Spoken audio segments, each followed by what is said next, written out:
time spent, it feels like the world only revolves in the two of us. Ang pakiramdam na tayo ang bida sa mundong ating ginagalawan.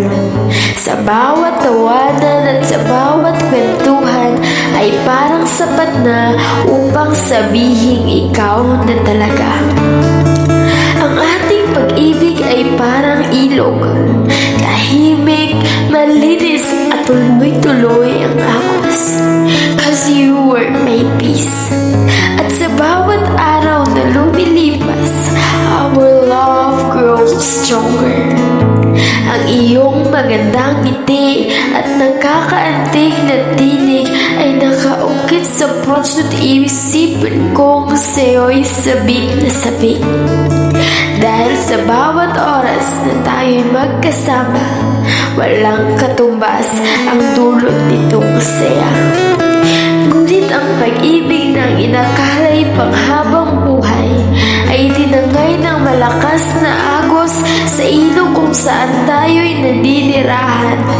Dahil ang tahimik at malinis na ilog na tuloy-tuloy sa pag-agos ay itinangay ang lahat ng meron tayo.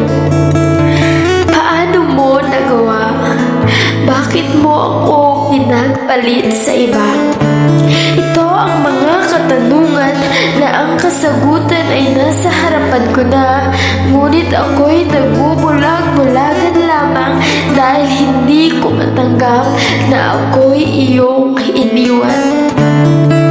Kung bibilang ba ako ng 1, 2, 3, babalikan mo pa ba ako? Kapag ba hinanap kita, maibabalik pa ba ang relasyong meron tayo? Nagtatago-taguan ba tayo? Bakit ka biglang naglaho? Bakit ba ako? Kapalit-palit ba ako? Yan ang mga salitang napapanood ko sa pelikula, ngunit ngayon ay nabibigkas ko na. Ang relasyong meron tayo ay parang pelikula na napapanood natin sa cinema. Ngunit ang tanong, may happy ending ba? Walang-wala. Dahil nasira mo na at kinalimutan mo pa. Ngunit bakit? Bakit hindi ko magawang kalimutan ka?